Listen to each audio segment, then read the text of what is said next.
Joanne. It's such a pleasure and a joy to be in conversation with you for this Amherst Reads event. Just a quick introduction for those watching.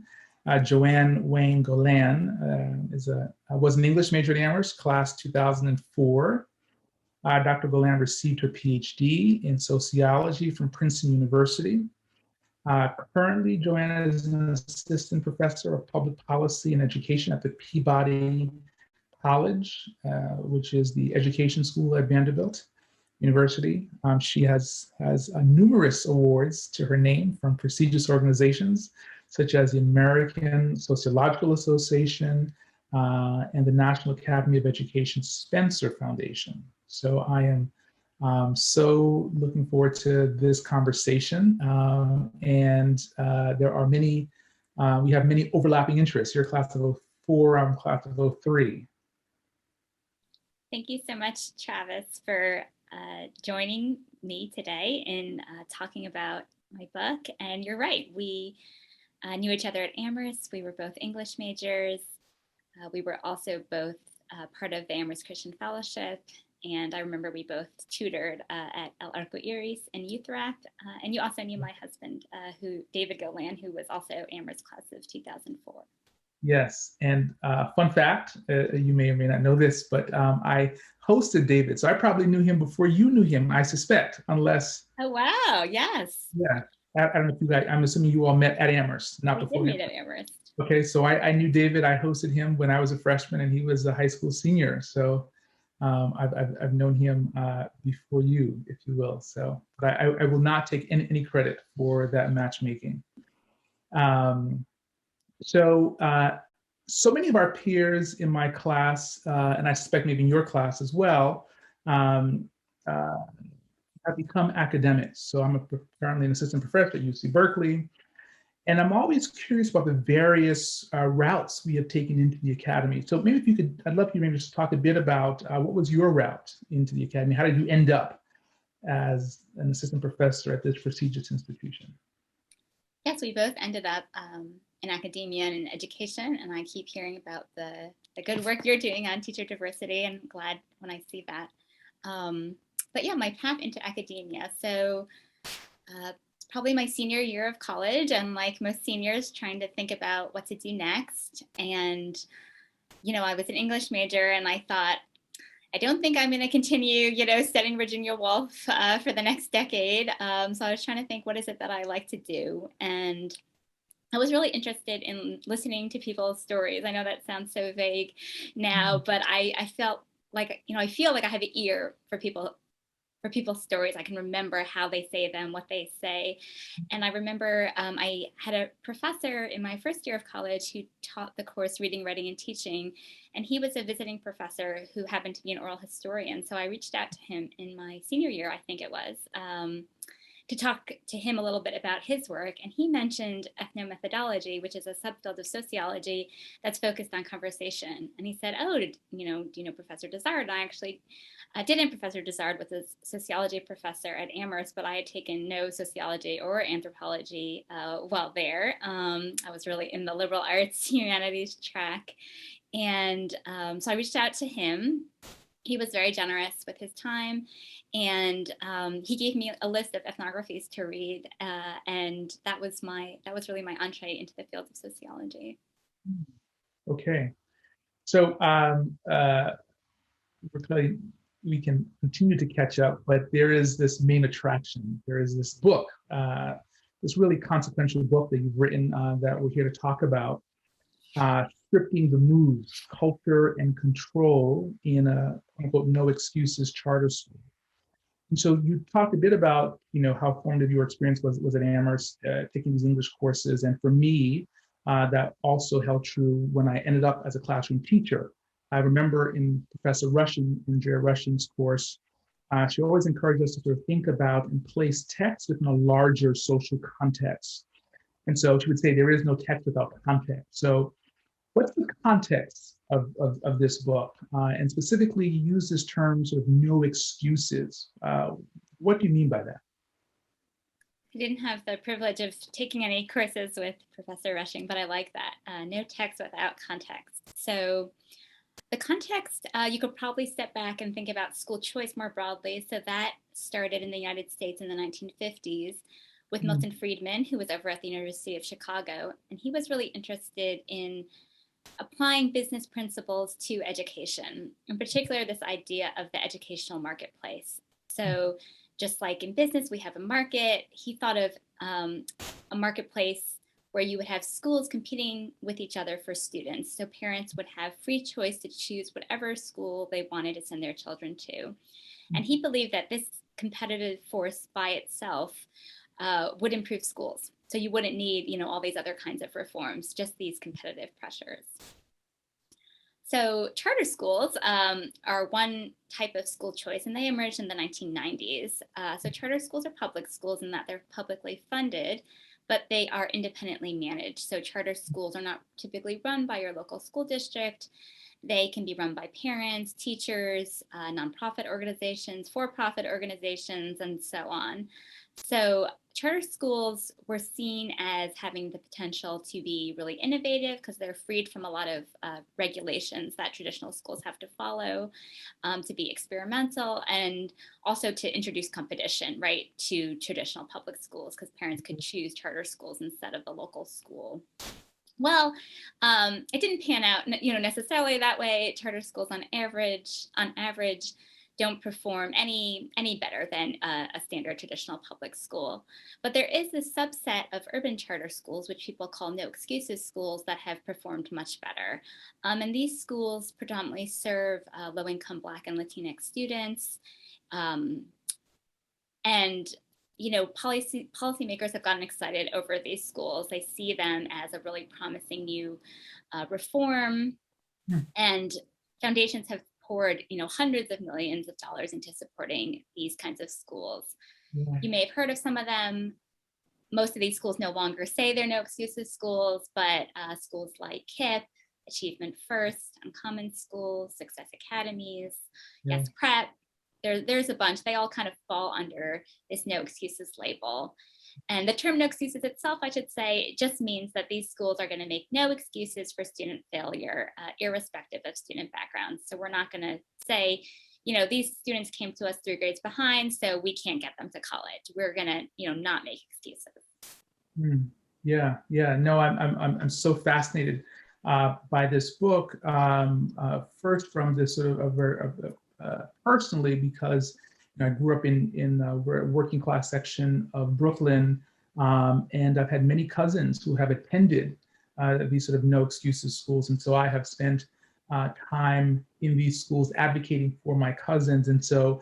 But you have spent a great deal of time, and I think that you take us and you bring us into and expose us to this type of school in ways that I personally have not, and I think that it's so incredibly helpful for the field more broadly. And so I'm curious about some of the big questions, right? What were some of the big questions you wanted to answer in this book? And then how did you go about answering them? Yeah, so I'd say I came to the book not really with the questions you might think I would be asking around, school discipline or social control, or even their success in getting kids to college. I was studying, sociology, and I was interested more in a theoretical concept, a concept called cultural capital, which you can think of as kind of cultural know-how. And it's just this idea that to be successful, you need human capital, social capital, financial capital, all these things can help you, but so can cultural capital, but we don't always recognize that, just knowing how to talk with someone or how to interact in a particular situation. And I had heard of a practice called slant that some of these no excuses schools used. You may have seen some parody of this, pictures of students all sitting like this, but it stands for sit up, lean forward, ask questions, nod for understanding, and track the speaker. So it makes very explicit how to show attention in what you might think of as a white middle class way. So I thought that was, very interesting. So I went into these schools to kind of study how they were teaching these non-academic skills. And like you said, I spent yeah, a lot of time in these schools. So I spent about 18 months inside one of these no excuses middle schools. And basically, I was there every day, 4 to 5 hours a day, just hanging out. So this is in the tradition of ethnographic research. You just kind of observe and participate to try to understand a culture and its people. So I sat in classrooms. I went to lunch with the students. I went on field trips. I sat in teacher meetings, just kind of trying to blend in some way or another. Yeah, no, it is a rich ethnographic piece. Um, and the close reader in me got hooked chapter 2 in some of the first early lines. So you open the book with, as you described, Miss Anderson, a teacher, and you say that she asked this sort of deceptively simple question to fifth graders. She asked, what grade are you in? The students respond and she says no, but I'm wondering if you could maybe talk to us a bit about why that particular story at the opening, and why what were you hoping to accomplish by allowing the reader to see as the first window into this world of Dream Academy? Yeah, I should say, yeah, the school, I call it Dream Academy. It's a pseudonym, but it's a middle school, serves about 250 kids, 2/3 Black, a third Latinx. And I open with this scene during orientation where she's asking these fifth graders what grade they're in. And the answer is not fifth grade. She wants to know that they're the college class of 20, da, da, da. So she wants them to start thinking of themselves as college students here, as a fifth grader. And I chose to open with that because I wanted to frame these schools' practices in this lens of college preparation, because that's really how they were seeing it. So I will likely talk about these disciplinary practices, which are shocking, to a lot of people, rightly so. But I didn't want to start there. I kind of wanted to first say, well, why are they doing this, right? Why do they think this is important? And they really saw these things as helping students get to college, and that's why they bought into them, because they saw them working in getting students to college. So yeah, if you go into a school, I mean, there are college reminders everywhere. Not only are teachers constantly talking about college, but the hallways have college banners. The classrooms are named after colleges. So there was a Princeton, there was a Carnegie Mellon. Unfortunately, there was no Amherst, but You won't hold it against them. Was there a Williams? There was no Williams either. Yeah. Okay. Okay. All right. I think there was Middlebury.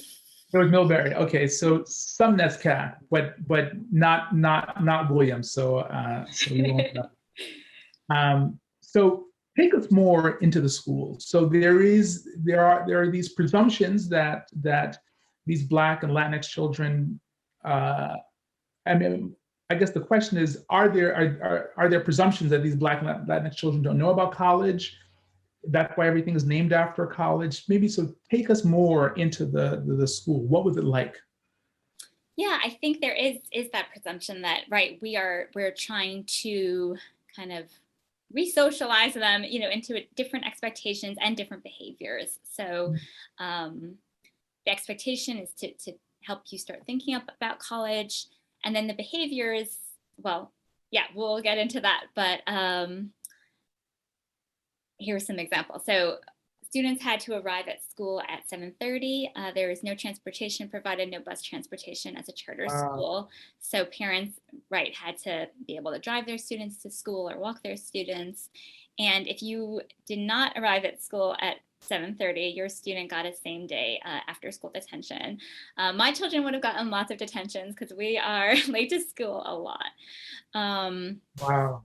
And then when the students came in, there was a requirement, once you enter the hallways, hallways were silent. Students had to follow through the hallways, with their class in what they would always say, silent, straight, forward-facing lines. And they had to walk on actually a particular tiled square in the hallways. This was not only through hallways, but both into classes, out of classes, even though the hallways were really narrow. Even to transition to a classroom across the hallway, you had to keep these yeah, these lines and move with your class. No recess, no lockers. Even gym began with silent reading. So as you can tell, I mean, the school was very structured. And same um, structured and disciplined. It seemed like discipline was a focus. Or Yeah, yeah. for sure. So these schools, probably what's most distinctive about them is their disciplinary practices, and they follow what's called a sweating the small stuff approach. So this is the idea that you kind of pick on minor behaviors so major misbehaviors don't occur. It's similar to what Giuliani did in New York City in the 1990s. They call it order maintenance policing. So I can read you some examples of the types of infractions that were monitored in this school from the book. So these are category 1 infractions. Violation of cafeteria rules, violation of food beverage policy, not tracking the speaker, saying shut up, difficulty unpacking, violation of hallway rules, unprepared for class, difficulty packing, making unnecessary noise, head down on desk, out of seat without permission, minor disrespect. I mean, it goes on for, an entire page. That was the school's list of infractions. So you might imagine there were lots of infractions during the school year. I received the school's behavioral data, and they recorded over 15,000 infractions over the school year, which averages to 1 infraction every 3 days for a student.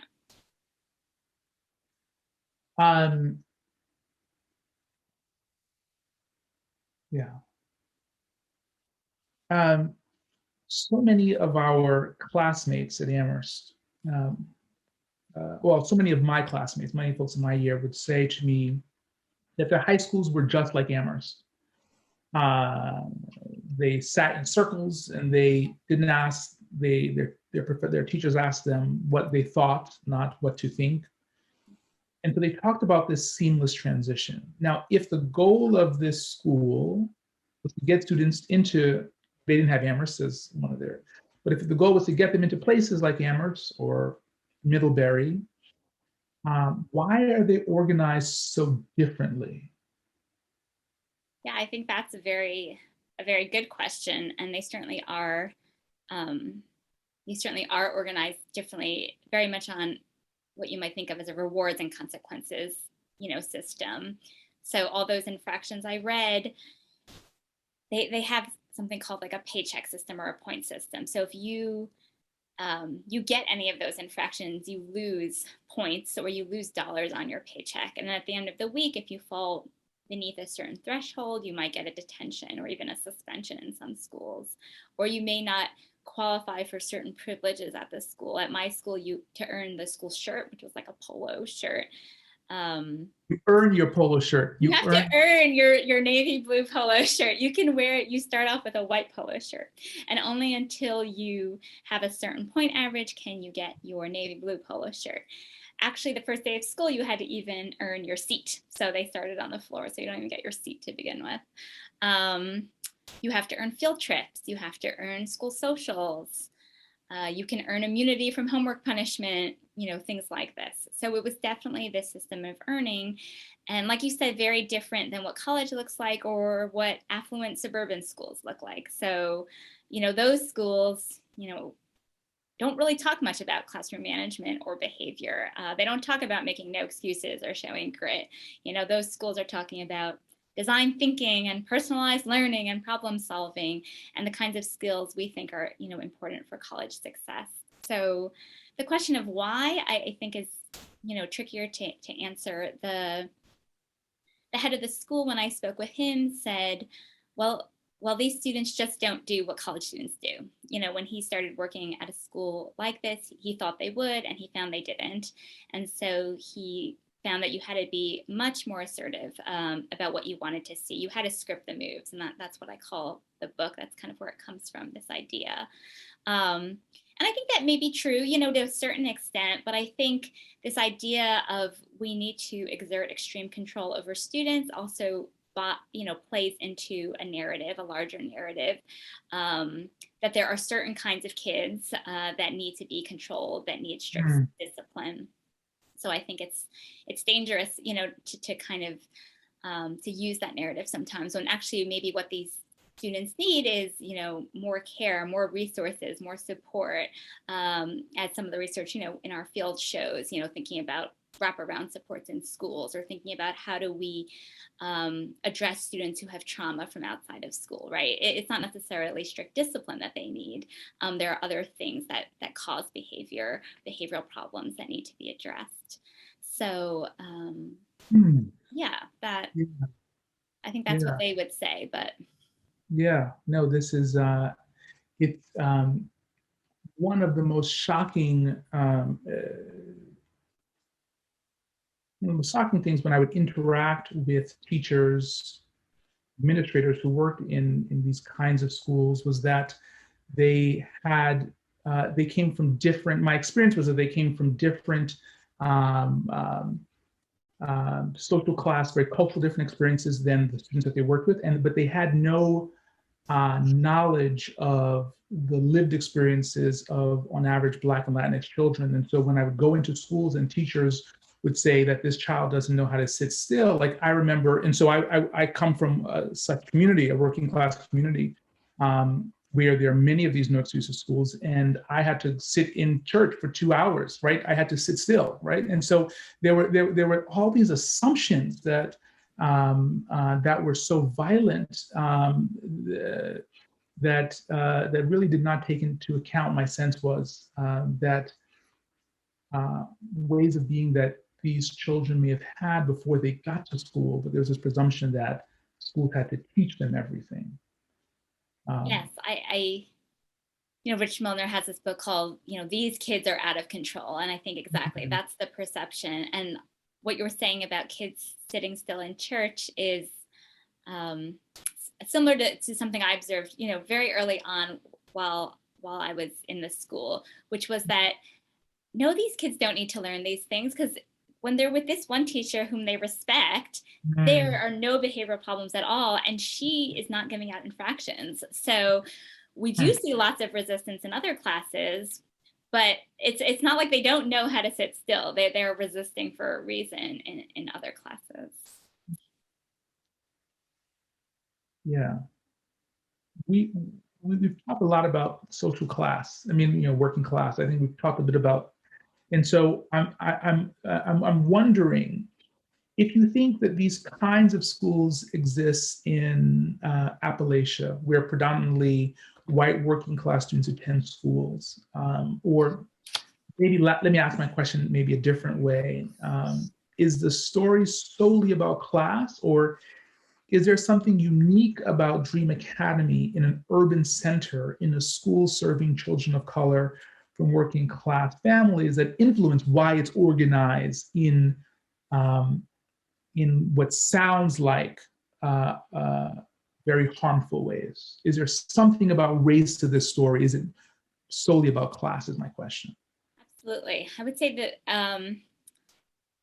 the book has, as you've noted, framings around social class, because some of these early sociological thinkers were really neo-Marxists, and they were thinking about class differences. So they argued that, working class schools teach working class skills like conformity, punctuality, deference to authority, in order to prepare kids for working class jobs, where the manager wants those workers to show those skills, whereas middle class schools emphasize creativity, independence, leadership, to prepare middle class students to be managers. So my work kind of comes out of that, that tradition. But race, I think, is a huge part of the story. And these schools, like I said, predominantly serve kids of color. The KIPP schools, one of the largest of these no excuses schools, I checked their website, and only 2% of their kids are white.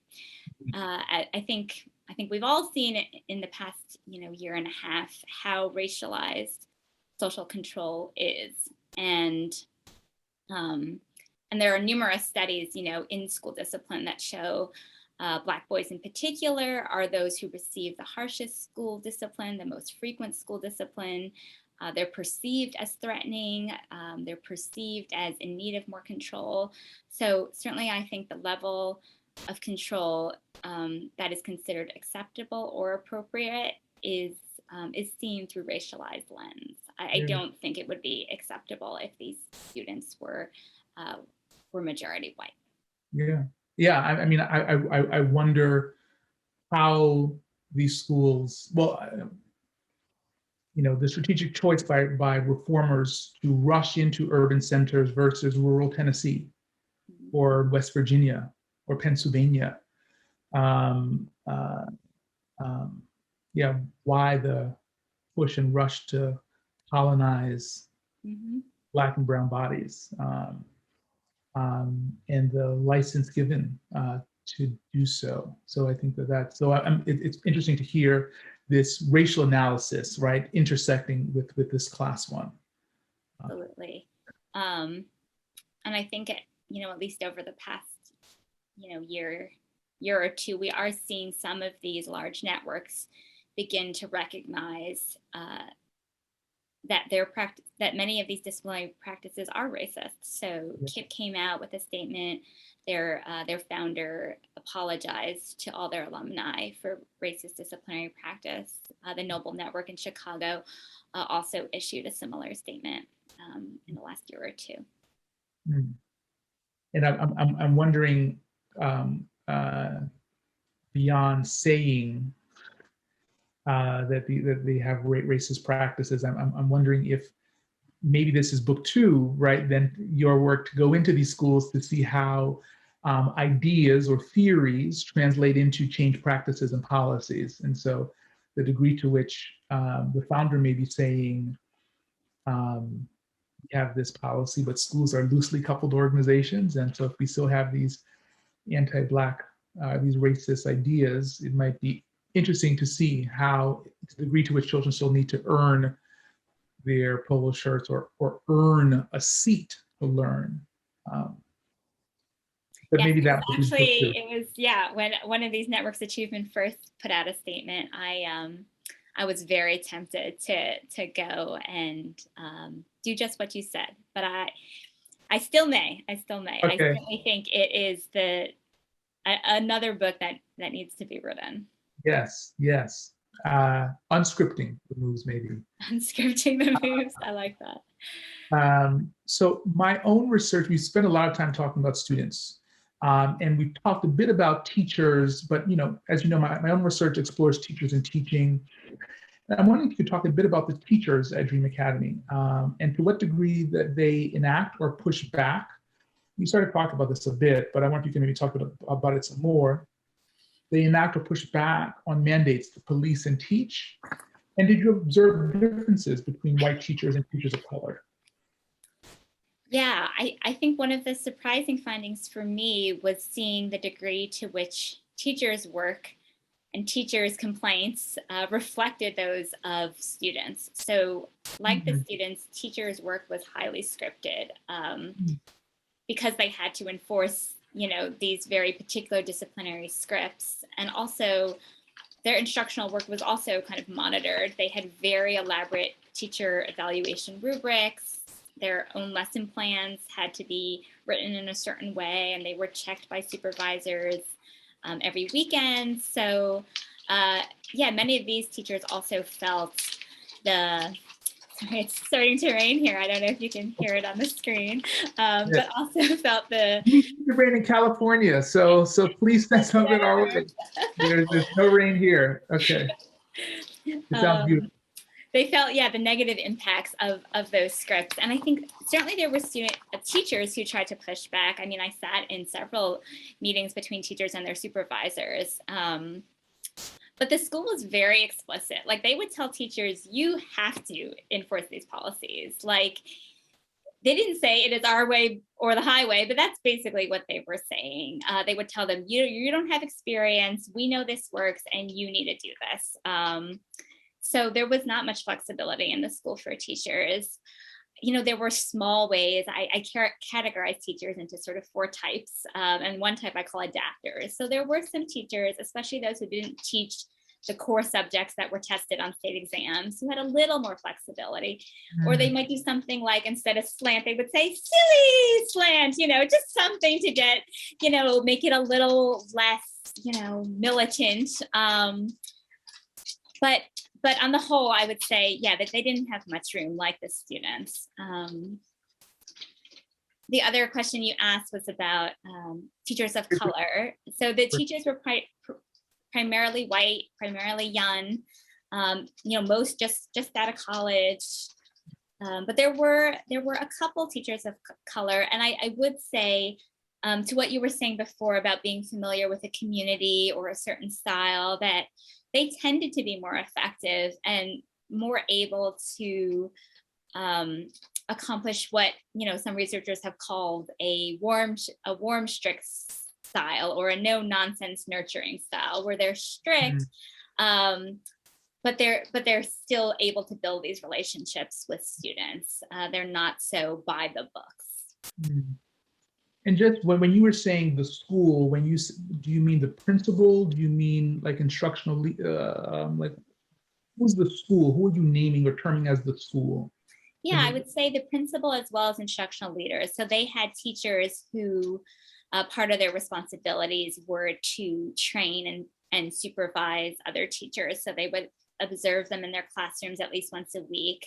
They would video record them, and they would review these videos with their teachers in their weekly meetings. So unlike many schools where teachers are really not observed, they're kind of free to do what they want. In this school, these teachers were tightly observed by school leaders and principals.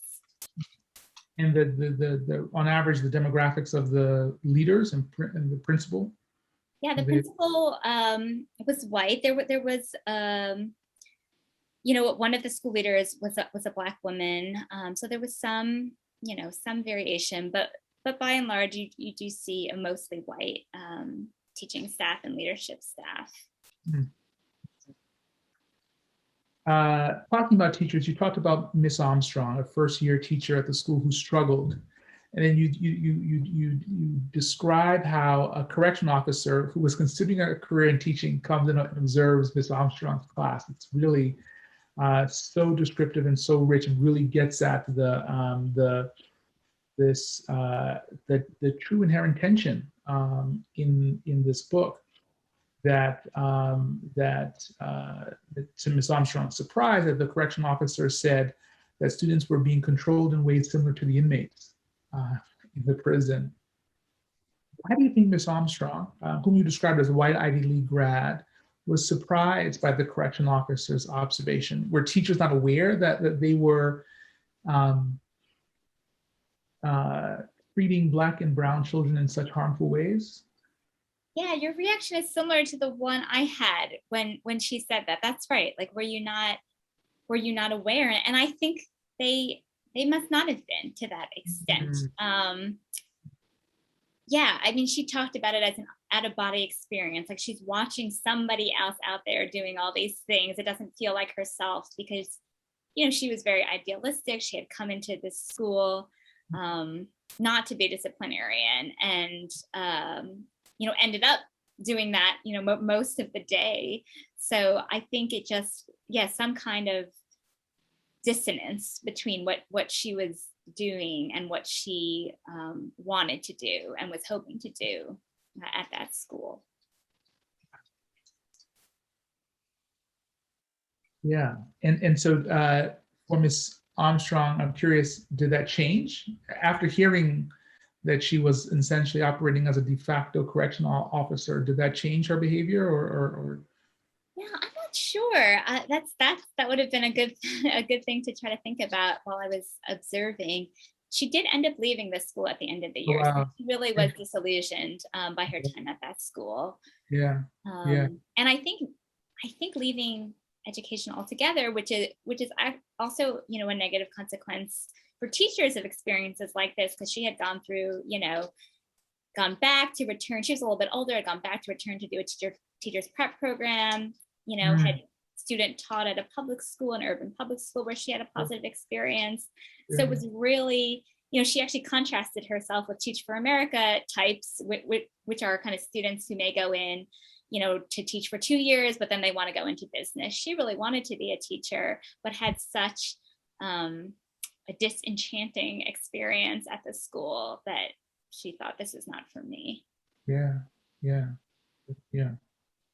And I know you do a lot of work on, teacher turnover as well. And no, I mean, I mean, teachers don't leave their students. She had great love for the profession of teaching, but teachers leave their administrators, right? They leave their leaders. And so the degree to which he's having to teach in a space that's organized in ways that are hostile to how she wants to teach, how she believes children should learn, right, may well have influenced her decision to leave.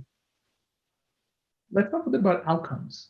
Beyond graduating from high school, which is one promise of organizing schools in which there are quote unquote no excuses. Of course, no excuses for students, but it sounds like maybe excuses for other people in the organization. No excuses for learning about children's culture, for example. The excuses only fall on the children, not the adults.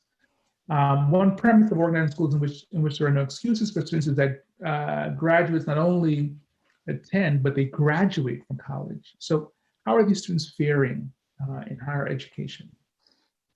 Yeah, so these schools emerged in the 1990s, mostly as middle schools. So we don't have too much data yet on how these students are doing in college, but the KIPP network, which I mentioned as one of the earliest of these networks, has been tracking its graduates, and they found that about 1/3 of their students graduate within 6 years. So, not a much far below what they are hoping. They're hoping for kind of an 80%, college graduation rate. There's also been one large study done, again, tracking KIPP students, and they find that differences in persistence after 2 years are no different between KIPP students and comparable students who attended traditional schools. So those results are not entirely promising.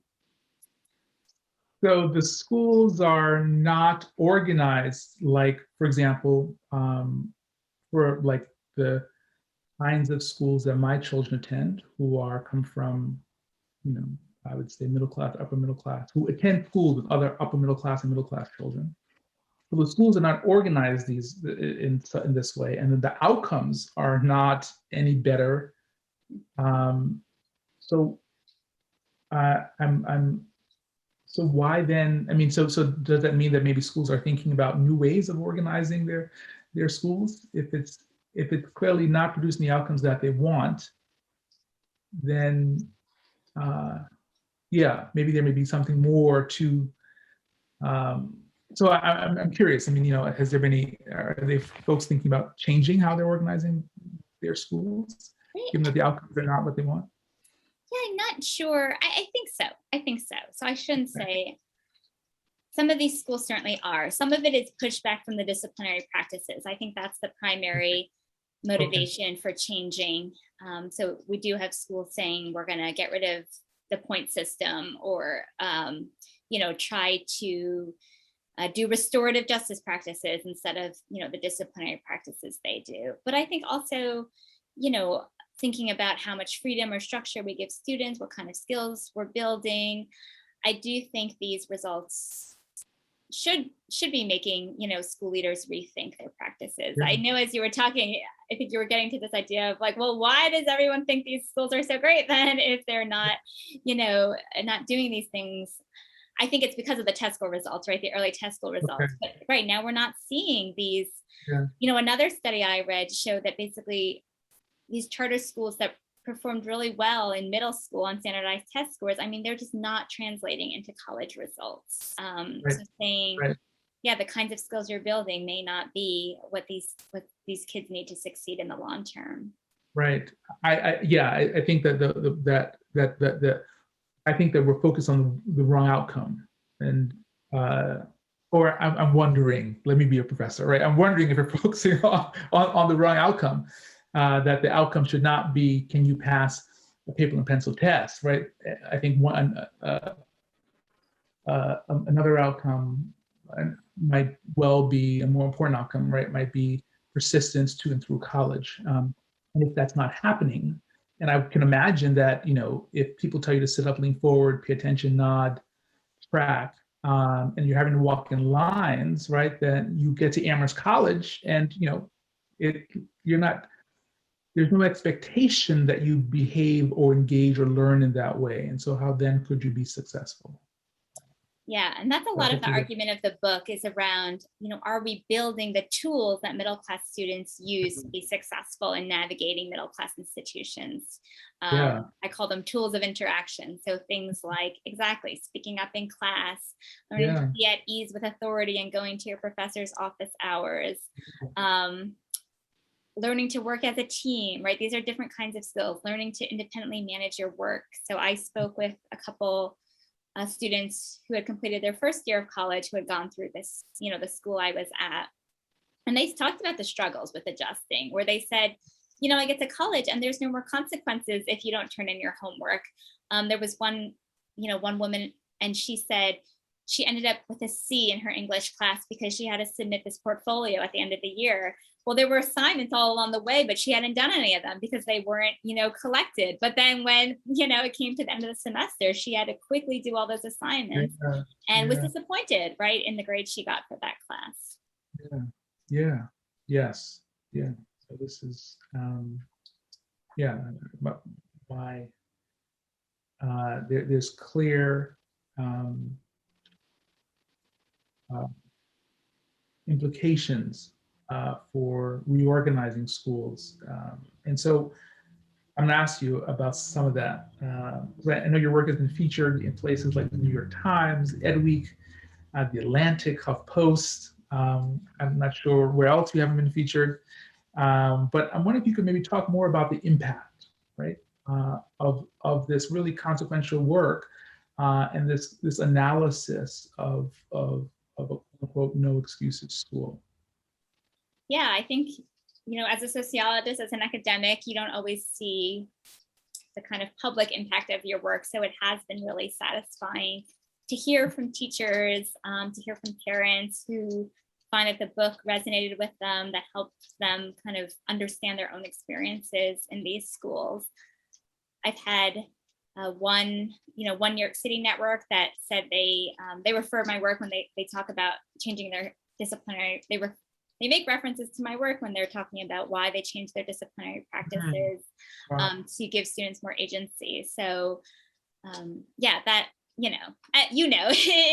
sometimes you're just writing and editing and revising and you kind of wonder, is this making an impact? So that's been rewarding. And I hope to do more of that work as this book is getting out there. I've sent it to a bunch of charter leaders. I don't know if they will respond, but certainly if there's anybody listening to this who is in that world, I really am eager to engage in conversation and try to be helpful to people on the ground, because I should say, I know people on the ground are really working so hard. I mean, we can caricaturize, what they're doing. And I think we can rightly criticize a lot of what's happened in many of these schools. But I do think, the people working on the ground work, very, very hard and do want to improve opportunity for these students. So I do hope that they will be open